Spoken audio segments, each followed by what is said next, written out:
अस्सलाम वालेकुम। आज का हमारा टॉपिक है माइक्रोसॉफ्ट एक्सेल। तो हाँ, आज हम सीखेंगे कि माइक्रोसॉफ्ट एक्सेल किस तरह से चलाते हैं और उसमें किस तरह से काम किया जाता है। ठीक है, तो ये जो आपको फर्स्ट इंटरफेस नज़र आ रहा है ये माइक्रोसॉफ्ट एक्सेल का है।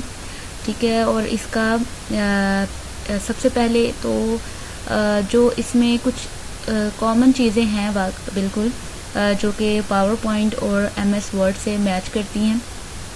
ठीक है, तो उन चीज़ों को हम एक बार फिर से रिव्यू कर लेंगे और फिर हम जो इसका एक्चुअल काम है उस पर आएंगे। ठीक है, सबसे पहले इसका बिल्कुल जिस तरह माइक्रोसॉफ्ट वर्ड में और पावर पॉइंट में टाइटल बार मौजूद है, बिल्कुल वैसे ही यहाँ पे भी वो वैसे ही मौजूद है टाइटल बार और यहाँ पे क्विक एक्सेस टूल बार। ठीक है, और ये बिल्कुल वैसे ही काम करती है जैसे कि वर्ड और पावर पॉइंट में काम करती है। जैसे कि यहाँ पे आपके रिबन का ऑप्शन है और यहाँ पे वही तीन ऑप्शन हैं, auto hide ribbon, show tabs and commands. तो इनको आप चूज़ करके तो अपने टैब्स को हाइड कर सकते हैं, या ये जो आपका रिबन है इसको हाइड करने के लिए ये ऑप्शन है। ठीक है, तो अगर आप कम्प्लीटली हाइड करना चाहें तो इस तरह से आपकी पावर पॉइंट जो एक्सेल है वो नज़र आएगा। फ़िलहाल हमें इसे विजिबल रखते हैं। ठीक है, इसी तरह लेफ़्ट साइड पे अगर आप जाएं तो आपकी क्विक एक्सेस टूल बार है और यहाँ पे ऑटो सेव का ऑप्शन है। ऑटो सेव आप जानते हैं कि ऑटोमेटिकली आपका डॉक्यूमेंट सेव होता रहेगा। फिर एक सेव का ऑप्शन है आपकी सेव करने के लिए अभी हमने और फिर अंडू का ऑप्शन है। ठीक है, जो कि जिसकी शॉर्ट की है Ctrl+Z। ठीक है, और फिर रीडू का ऑप्शन है, यानी इसकी शॉर्ट की है Ctrl+Y।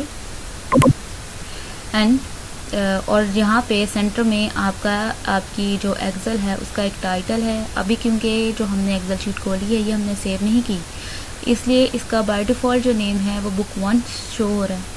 ठीक है, अब हम थोड़ा नीचे आते हैं और इसका जो वर्किंग एरिया वहाँ पे जाते हैं और उसको पहले देखते हैं। तो आप नोटिस करें कि आपका जो ये एरिया है ये स्मॉल बॉक्सेस बने हुए हैं। ठीक है, तो इनमें से जो सिंगल बॉक्स है उसे हम सेल कहते हैं। ठीक है, इस सेल में ये आपका टैबुलर डेटा टेबल्स बनाने के लिए बहुत अच्छा टूल है माइक्रोसॉफ्ट ऑफिस। तो इसमें आप देखें कि अगर हम ये वर्टिकली देखें तो ये आपकी कॉलम्स हैं और अगर आप इसको हॉरिजेंटली देखें तो ये आपकी रोज़ हैं। ठीक है, यहाँ पे आपके कॉलम नेम्स हैं। ठीक है, जो कि अल्फ़ाबेट से रिप्रेजेंट किए गए हैं, ABCDEF, इस तरह से आपकी कॉलम नेम हैं। और आपके जो रो नेम्स हैं वो नंबरिंग दी हुई नंबरिंग से रिप्रेजेंट किए हुए हैं 1 2 3 4 5 6। ठीक है, तो यहाँ पे आपको शो हो रहे हैं लेफ़्ट साइड पे बिल्कुल। ठीक है, तो जब हमारे सेल का अगर आपको कुछ डेटा एंटर करना है तो आप यहाँ पे सेल में एंटर करते हैं। ठीक है, तो यहाँ पे हम एंटर कर रहे हैं अभी कुछ रैंडम डेटा, डेमो डेटा, एक डेटा एंटर किया हमने। और जहाँ पे आप देखें कि ये जो डेटा है ये इस सेल में ऐड है हमारा फर्स्ट वाले सेल में, और इसका नेम हम किस तरह से पढ़ सकते हैं, A1। ठीक है, यानी आपने कैपिटल जो उसका नेम है कॉलम का A और फिर उसका रो का नेम है 1, उनको मिला के पढ़ना है, यानी आपके सेल का एक एड्रेस A1 है। ठीक है, और ये आपको यहाँ पे भी शो हो रहा है कि A1 एड्रेस है यहाँ पे। इसके बाद हम ये आपकी जो वर्क एक्सेल है उसकी ये शीट 1 है। इसके बॉटम में देखें ये शीट 1 है। आप चाहें तो एक नई शीट भी ऐड कर सकते हैं। ठीक है, ये एक कम्प्लीटली न्यू शीट होगी और इसमें हम नया डेटा एंटर करेंगे। अभी हम शीट 1 पे वापस आते हैं। अब ये जो हमारी शीट्स का कॉम्बिनेशन है, एक्चुअली में ये जो हमने एक वर्ड का ओपन किया हुआ है न्यू फाइल, ये हमारी एक कंप्लीट वर्क बुक होती है। ठीक है, जिसमें हम अपना डेटा को अरेंज करते हैं। ठीक है, और इसमें कैलकुलेशन परफॉर्म करते हैं। बेसिकली ये एक ऐसा सॉफ्टवेयर है जिसमें आप डेटा को इजीली मैनेज कर सकते हैं और अपनी कैलकुलेशन उस पर परफॉर्म कर सकते हैं और सिंपली तरीके से आपको रिजल्ट शो होंगे। ठीक है, तो अब हम वन बाय वन इसके कुछ ऑप्शंस को देखेंगे, इसके फंक्शंस को देखेंगे। सबसे पहले हम फाइल मेन्यू पे आते हैं और फाइल मेन्यू में आप देख रहे हैं आपका मेन्यू बार है, जिसमें फाइल मेन्यू में अगर आप जाएं तो सबसे पहले आपका होम टैब है। तो होम टैब बिल्कुल वैसे ही है जिसमें आपकी कुछ वर्कशीट्स वगैरह हैं और रीसेंट ओपन डॉक्यूमेंट्स हैं, ठीक है। इसके बाद आपका न्यू का टैब है। न्यू में आपकी एक ब्लैंक वर्कशीट है, आप चाहें तो एक ब्लैंक शीट ओपन कर सकते हैं। लेकिन अगर आपको कोई टेम्पलेट चूज़ करना है जिसमें आप कुछ ऐड करना चाहते हैं, फॉर एग्जांपल आप कोई कैलेंडर वगैरह बना रहे हैं, ठीक है, तो आप कोई कैलेंडर का जो है वो टेम्पलेट इस्तेमाल कर सकते हैं और उसमें अपनी मर्जी मुताबिक एडिटिंग कर सकते हैं। ओपन के टैब से आप जानते हैं कि आपकी प्रीवियसली ओपन आपके कंप्यूटर में कोई वर्कशीट वर्कबुक सेव है वर्कबुक वगैरह एक्सेल की फाइल सेव है, तो उसे आप यहाँ से ब्राउज़ कर सकते हैं, ब्राउज़ पे क्लिक करके सिंपली, और आपको यहाँ पे ऑप्शंस जो होंगे अपनी जो यहाँ से अपनी फाइल को ओपन कर सकते हैं, ठीक है। इसी तरह सेव है, सेव करने के लिए आपको सबसे पहले अपनी जो वर्कशीट ओपन की है उसे सेव करना है, ठीक है। सेव एज में आप जानते हैं कि सेव एज में आपके वर्कशीट की एक कॉपी सेव होती है, ठीक है। तो इसी तरह प्रिंट का भी ऑप्शन है। तो प्रिंट प्रीव्यू हम बाद में डिस्कस करेंगे जब हम एक कंप्लीट टेबल बनाते हैं, ठीक है। तो पहले अब हम आते हैं अपने पहले होम टैब पे और हम यहाँ पे एक कंप्लीट टेबल क्रिएट करते हैं, एक वर्कशीट बनाते हैं और और फिर उसको आगे से देखते हैं कि क्या हमारा डेटा बनता है, ठीक है। तो हम एक छोटा सा रिज़ल्ट कार्ड बनाने की कोशिश करते हैं। यहाँ पहले इधर कोई रोल नंबर्स आएंगे, ठीक है, और फिर नेक्स्ट फील्ड में स्टूडेंट का नेम होगा, ठीक है। उससे नेक्स्ट फील्ड में आपके जो सब्जेक्ट्स हैं उनके नेम्स होंगे, ठीक है। और फिर आपके जो जैसे हम 5 सब्जेक्ट्स ले लेते हैं यहाँ पे, Urdu, English, maths, science and social studies. Social studies की जगह हम लेते हैं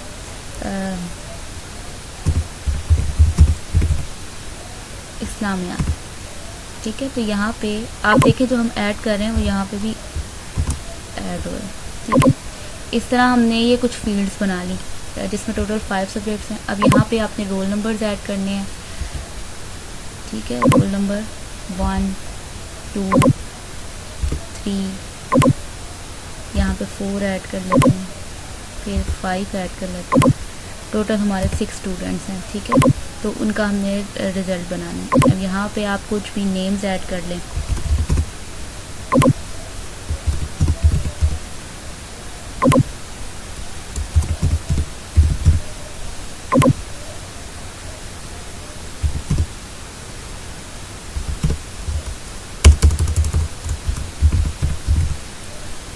यहाँ पे हम 6 नेम्स ऐड कर लेते हैं,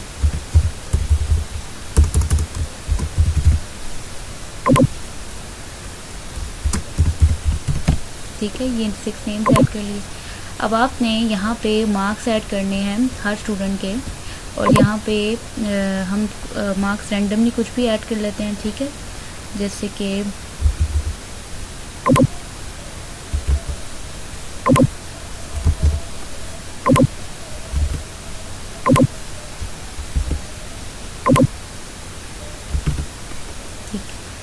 और फिर यहाँ पे कुछ मार्क्स ऐड कर लेते हैं, ठीक है। अब हमने ये कुछ मार्क्स एंटर कर लिए हैं अपने, जिसमें रोल नंबर्स हैं, नेम्स हैं स्टूडेंट्स के, और उनके मार्क्स हैं कुछ टोटल मार्क्स, ठीक है, हर सब्जेक्ट में जितने उन्होंने मार्क्स लिए। अब हमें इस टेबल की फॉर्मेटिंग करनी है, तो आप क्या करें, सिंपली इसको सिलेक्ट करें। हम अपने टेबल को सिलेक्ट करेंगे, ठीक है। शिफ्ट एरो की दबाकर, ठीक है। अब आपने क्या करना है कि हम चाहते हैं, हम इसकी copy font size change, style change करना चाहते हैं, यानी हम इसे टाइम्स न्यू रोमन्स में करना चाहते हैं। तो हम टाइम्स न्यू रोमन को सिलेक्ट करेंगे और इसका फ़ॉन्ट साइज चेंज कर लेंगे, और इसका साइज़ थोड़ा बड़ा करना चाहते हैं, यानी 12। अब जो हमारे ऊपर वाली हेडिंग है ये हमारी कम्प्लीटली क्या है, ये कंप्लीट आपकी हेडिंग है, तो इसका साइज़ हम थोड़ा बड़ा कर लेते हैं, 14 साइज़ कर लें इसका, ठीक है। अब यहाँ पे हमारा 14 साइज़ हो गया, ठीक है। और इसको आप दोबारा से इसको हम बोल्ड भी कर लेते हैं। तो बोल्ड के लिए आपके पास वही ऑप्शन है कंट्रोल बी। तो अब ये देखें, ये हमारा कम्प्लीटली बोल्ड भी हो गया टेक्स्ट, ठीक है। अब यहाँ पे आपका ऑप्शन है कि हमारा टेबल का अगर आप हाईलाइट करना चाहते हैं, अपने बैकग्राउंड कलर चेंज करना चाहते हैं अपनी हेडिंग्स का, तो वो भी आप चेंज कर सकते हैं यहाँ ये इस नीचे वाले ऑप्शन से, ठीक है। यहाँ पे हम थोड़ा सा ग्रेश या फिर ग्रेश कलर कर लेते हैं इसके बैक में, ताकि हमारी हेडिंग थोड़ी डिफरेंट नज़र आए बाकी सारे टेबल से। इसके बाद नेक्स्ट ऑप्शन है बॉर्डर्स लगाने का, ठीक है। तो बॉर्डर्स लगाने के लिए आपको अपने पूरे टेबल को सिलेक्ट करना है, पूरे टेबल को सिलेक्ट करें और आपके पास ये बॉर्डर का ऑप्शन है, ये एरो पे क्लिक करें तो आपके पास ऑप्शन है कि आप बॉटम में बॉर्डर लगाना चाहती हैं या आप टॉप पे लगाना चाहते हैं, लेफ़्ट राइट, नो बॉर्डर या फिर ऑल बॉर्डर लगाना चाहते हैं, ठीक है। तो अभी हम ऑल बॉर्डर सेलेक्ट करेंगे और आप ये देखें कि हमारा जो कम्प्लीटली बॉर्डर क्रिएट हो गया आपके पूरे जो टेबल बना था। अब नेक्स्ट हमारा जो ऑप्शन है उसके लिए हमें क्या करना है कि हम चाहते हैं कि हमारा जो साइज़ है, अब हमें अपना जो ये नंबर्स हैं ये हम अपने सेंटर में करना चाहते हैं सारे, ठीक है, यानी इनकी अलाइनमेंट हम चेंज करना चाहते हैं। तो उसके लिए आप सिंपली यहाँ से आपका जो अलाइनमेंट वाला पोर्शन है वहाँ पे आएँ और इसको सेंटर में करें, ठीक है, अलाइन सेंटर, ठीक है। आपका टेक्स्ट और आपका जितना भी टेक्स्ट है वो बिल्कुल सेंटर में हो जाएगा। आप चाहें इसे लेफ़्ट में कर सकते हैं, ठीक है, इसे लेफ़्ट में कर लें या फिर इसे सेंटर में कर लें, ठीक है। तो ये सेंटर में अभी हम रखते हैं। अब इसके बाद आपका जो ऑप्शन है जो कि हमारा एक इम्पॉर्टेंट ऑप्शन है वो है रैप टेक्स्ट। अब आप यहाँ पे नोट करें कि यहाँ पे जो हमारा वर्ड है इस्लामियात, ये कम्प्लीटली शो नहीं हो रहा आपकी इस फील्ड में, ठीक है।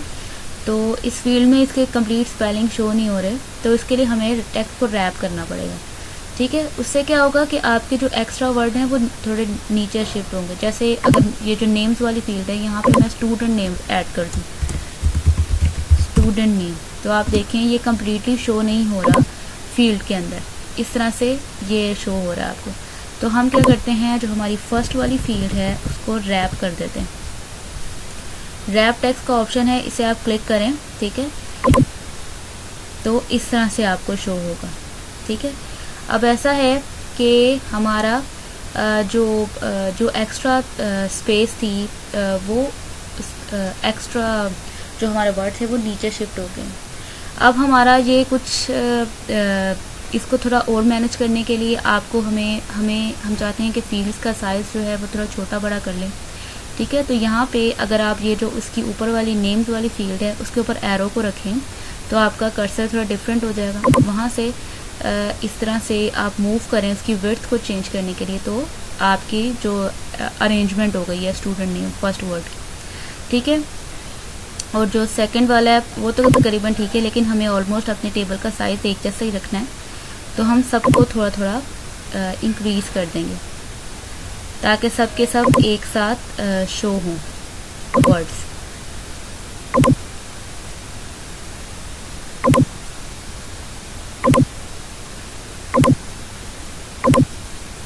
अब ये हमारा वर्ड थोड़ा ज़्यादा बड़ा है, ठीक है। तो इस तरह से आप अपने टेक्स्ट को अरेंज करें अपनी हेडिंग्स में, ठीक है।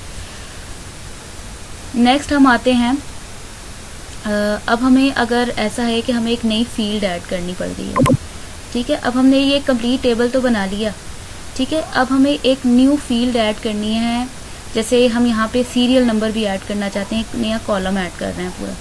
तो आपको क्या करना है, फर्स्ट वाले कॉलम पे आए, राइट क्लिक करें, इंसर्ट, यहाँ पे आपको ऑप्शन आएगा इंसर्ट, और अब आपसे वो ऑप्शन पूछ रहा है कि shift cell right, shift cell down, यानी कि आपको सिर्फ एक सेल पे काम करना है, या आपको कंप्लीट रो चाहिए, या फिर आपको इंटायर कॉलम चाहिए। फिलहाल हमें इंटायर कॉलम चाहिए। इंटायर कॉलम पे क्लिक करें, ओके करें, तो आप देखें राइट साइड पे एक कंप्लीट कॉलम आ गया आपका। ठीक है, अब यहाँ पे हमें ऐड करना है सीरियल नंबर।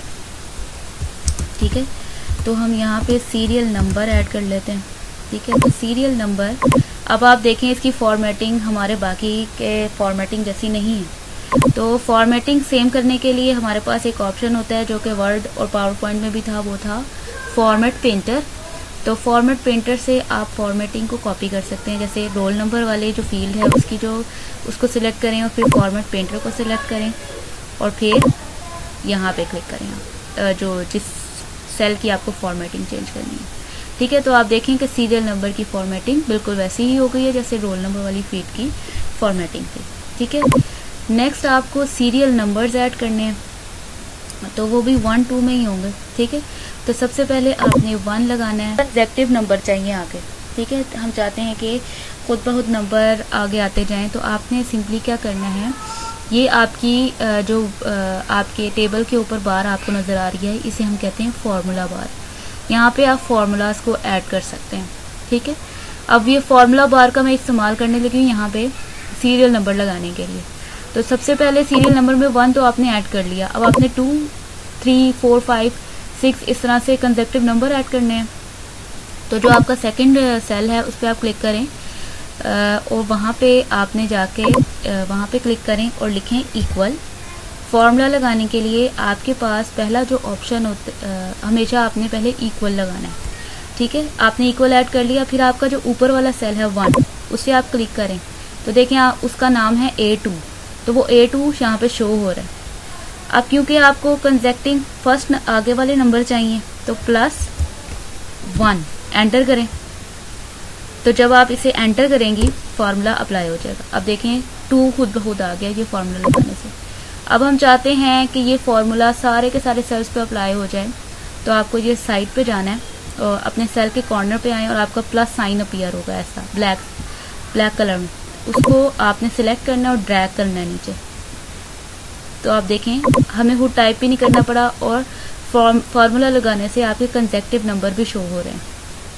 ठीक है, ये बात आपकी ये हमने किस तरह से लगाया है कि हमने सिंपली, अगर आप इसे डबल क्लिक करें आपका फार्मूला आपको शो होगा। हमने सिंपली क्या किया, इक्वल टू लगाया, फिर हमने अपने फर्स्ट ऊपर वाले सेल को क्लिक किया था प्लस और 1 आगे किया, तो आपका एक फार्मूला लग गया। ठीक है, तो आपकी कंसेक्यूटिव जो काउंटिंग थी वो शो होना शुरू हो गई है। ठीक है, इसको आपने सिंपली फिर नीचे ड्रैग कर लिया। तो इस तरह से आप अपनी जो कंसेक्यूटिव काउंटिंग होती है उसको, जो नंबर वाइज हैं नंबर्स हैं आपके, उनको ऐड कर सकते हैं। ठीक है, तो हमने एक फील्ड भी ऐड कर ली इस तरह से। इसका हम अब इसकी जो फॉर्मेटिंग है ना, जैसे कि बॉर्डर्स वगैरह और इसका जो सेंटर अलाइनमेंट वगैरह, वो सारी दोबारा से हमें सेट करनी पड़ेगी। ठीक है, तो वो हम दोबारा से बॉर्डर में जाके ऑल बॉर्डर कर लेते हैं और यहाँ से सेंटर कर लेते हैं। ठीक है, तो यहाँ पे आपकी, और यहाँ पे इसका फॉन्ट साइज भी डिफरेंट है, टाइम्स न्यू रोमन नहीं है, कैलिब्री है, तो हम वो चेंज कर लेते हैं और इसका साइज भी चेंज कर लेते हैं जो कि 12 रखना है। तो इस तरह से हमने सीरियल नंबर भी ऐड कर लिया न्यू फील्ड। ठीक है, जो कि एक कॉलम था। अब अगर हमें एक रो ऐड करनी हो, यानी हम चाहते हैं कि हमारा जो पूरा टेबल है इसके ऊपर एक रो हो, तो आपको क्या करना है, सिंपली इंसर्ट पे दोबारा राइट क्लिक करें अपने सेल पे और इंसर्ट पे क्लिक करें, इंटायर रो पे सिलेक्ट करें, यहाँ पे सामने इंटायर रो पे क्लिक करें और ओके करें। ठीक है, तो आप देखिए ऊपर हमारी एक रो ऐड हो गई है। अब यहाँ पे हम ऐड करेंगे कि फाइनल रिजल्ट ऑफ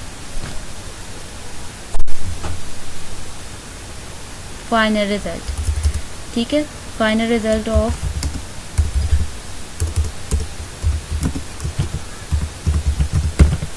स्टूडेंट्स, ठीक है। तो यहाँ पे आप हमारी एक फील्ड ऐड हो गई है, फाइनल रिजल्ट ऑफ स्टूडेंट। अब आप ये नोट कर रहे हैं कि डिफरेंट 3 सेल हैं, उनके अंदर ये तकरीबन आपका जो कंप्लीट है ना टेक्स्ट वो शो हो रहा है, लेकिन ये एक ही सेल की वर्डिंग, एक ही सेल में है ये टेक्स्ट सारा, ठीक है। तो हमें क्या करना है, हम चाहते हैं कि ये सारे सेल्स एक हो जाएं, ठीक है।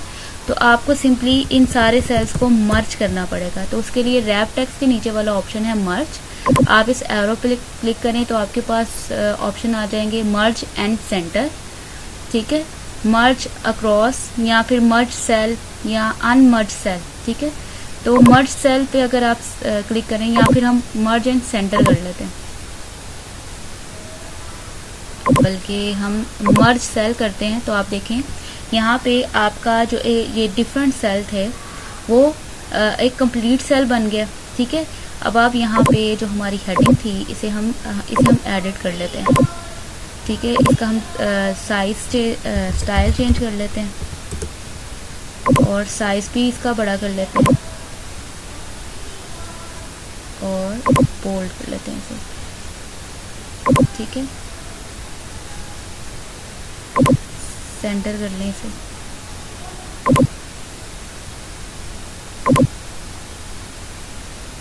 तो इसे हम सेंटर कर लेते हैं और ये देखें अब हमारा जो रिजल्ट शीट है वो इस तरह से नज़र आ रही है कि ऊपर आपकी मेन हेडिंग है, फिर आपका एक टेबल बना हुआ है और हमारा ये अलग से मार्क्स हैं शो हो रहे हैं।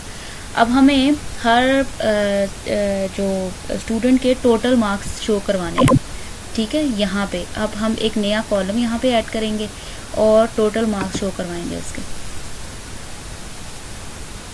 तो यहाँ पे इंसर्ट एंटायर कॉलम और ओके, ठीक है। तो एंटायर कॉलम आ गया अब आपके पास। अब आपने यहाँ पे लिखना है, हेडिंग हम देते हैं टोटल मार्क्स। तो टोटल मार्क्स जब हमें निकालने हैं तो हमें इनको ऐड करना पड़ेगा। तो इनको आप बिल्कुल सिंपली एक्सेल के ज़रिए ही ऐड कर सकते हैं, बिल्कुल, ठीक है। यानी आपको मैन्युअली ऐड करने की ज़रूरत नहीं, बल्कि आप एक्सेल पे फॉर्मूला अप्लाई करके इसको ऐड कर सकते हैं, बिल्कुल उसी तरह जैसे हमने सीरियल नंबर पे अभी एक फॉर्मूला लगाया था। अब इसके लिए सम करने के लिए एक्सेल में एक बाय डिफ़ॉल्ट भी फॉर्मूला है, वो है ऑटो सम, ठीक है। तो इसके लिए आप क्या करते हो कि आप अपनी फील्ड्स को प्लस करते हो, सिलेक्ट करते हो सारी जिनको आपने सम करना है उनको, और फिर ऑटो सम पे क्लिक करते हो। तो आप देखें ये आपके टोटल मार्क्स यहाँ पे शो होना शुरू हो गए, ठीक है। अब आप चाहते हो कि आपका जो ये ऑटो सम का फॉर्मूला यहाँ पे ऐड हुआ है, अब आप देखें उसने एक्सेल ने जब आपने बाय डिफ़ॉल्ट ऑटो सम का फॉर्मूला क्लिक किया तो यहाँ पे आपको फॉर्मूला शो हो रहा है सम इक्वल सम D3 कॉलन H3, ठीक है। यानी D3 से लेकर H3 तक जितने भी कॉलम्स हैं वो सारे प्लस हो गए हैं आपके, ठीक है।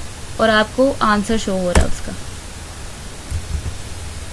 ठीक है। आपको उसका आंसर यहाँ पे 312 शो हो रहा है, ठीक है।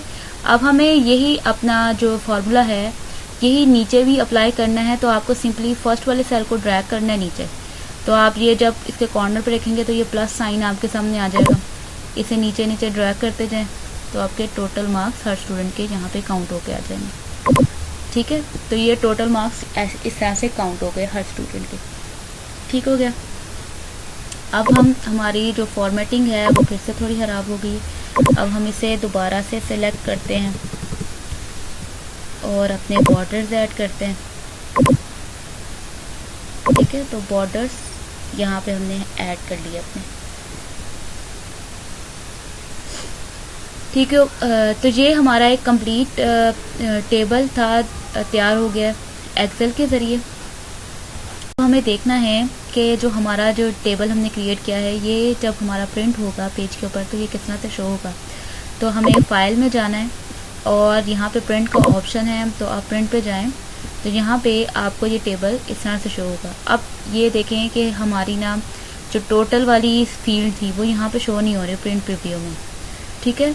क्योंकि आपकी जो शीट के मार्जिनस हैं उसके मुताबिक ये शो नहीं हो रही। हमने अपना टेबल शीट के मार्जिन से ज़्यादा कर लिए, तो इसके मार्जिन आप इंक्रीज़ कर दें। ठीक है, तो प्रिंट प्रीव्यू में आपके पास यहाँ पे मार्जिनस का ऑप्शन होता है ना, यहाँ पे आप मार्जिनस को इंक्रीज़ कर दें अपने, तो आपकी जो आखिरी फील्ड भी थी वो भी यहाँ पे शो होना शुरू हो गई है। ठीक है, अब जब आप इसको प्रिंट करवाएंगे तो आपका जो टेबल है वो आपको इस तरह से पेज के ऊपर नज़र आएगा। ठीक है, दोबारा से देख लेते हैं हम कि जब हमारा नॉर्मल मार्जिनस थे तो हमारा जो टेबल था उसका लास्ट वाला जो कॉलम है वो शो नहीं था हो रहा। ठीक है, तो इस तरह तो हमारा कंप्लीट टेबल शो नहीं होगा एक्सेल पे। तो हमें यहाँ पे प्रिंट में आपके पास यहाँ पे ऑप्शन होता है, साथ में आपको अपना पेज साइज़ भी चूज़ करना है। ठीक है, A4 हमारा पेज साइज़ होता है, और नॉर्मल मार्जिनस की जगह अगर हम इसके मार्जिनस को चेंज कर लें, नैरो मार्जिनस कर लें, ठीक है, तो आप देखें कि लास्ट वाली फील्ड भी हमारी अब शो हो रही है। ठीक है, तो इस तरह से आप अपने मार्जिनस को चेंज करके तो अपने कंप्लीट टेबल पे अपना जो कंप्लीट टेबल है उसको शो करवा सकते हैं पेज पे। अगर आपके टेबल का साइज़ और बहुत ज़्यादा बड़ा है तो आप पेज की ओरिएंटेशन को चेंज कर लें, लैंडस्केप कर लें उसको। ठीक है, तो लैंडस्केप कर लेंगे तो आपके पास यहाँ पे काफ़ी स्पेस आ जाती है, आपकी मल्टी और फील्ड्स यहाँ पे आ सकती हैं। ठीक है, तो इस तरह से हम अपना जो MS एक्सेल का जो टेबल है उसको प्रिंट करवा सकते हैं। ठीक है, सिंपली यहाँ पे आपको प्रिंट पे क्लिक करना है और आपका पेज प्रिंट हो जाएगा। आप अपनी जो MS वर्ड की फ़ाइल हैं उन्हें PDF में भी सेव कर सकते हैं। आपके पास सिमिलर ऑप्शन है एक्सपोर्ट का, यहाँ पे PDF का ऑप्शन है, क्रिएट PDF और XPS। ठीक है, तो यहाँ पे क्रिएट PDF अगर आप करेंगे, इसे हम क्रिएट करते हैं PDF को, तो यहाँ पे ऑप्शन आ रहा है हमें बुक 1, तो हमें यहाँ पे इसका नेम चेंज करना है, हम इसका रख लेते हैं रिज़ल्ट। ठीक है, और इसे हम सेव कर लेते हैं डॉक्यूमेंट्स में ही और इसको पब्लिश कर दें तो ये सेव हो जाएगा आपका PDF। ठीक है, इस तरह से आपका PDF भी बन सकता है आपकी MS एक्सेल फाइल का। नेक्स्ट है आपके पास क्लोज का ऑप्शन है, तो क्लोज पे क्लिक करेंगे तो आपका MS एक्सेल क्लोज हो जाएगा। ठीक है, तो आज के लेक्चर के लिए इतना ही है। इंशाल्लाह नेक्स्ट क्लास में हम आगे से एक्सेल को देखेंगे। अल्लाह हाफ़िज़।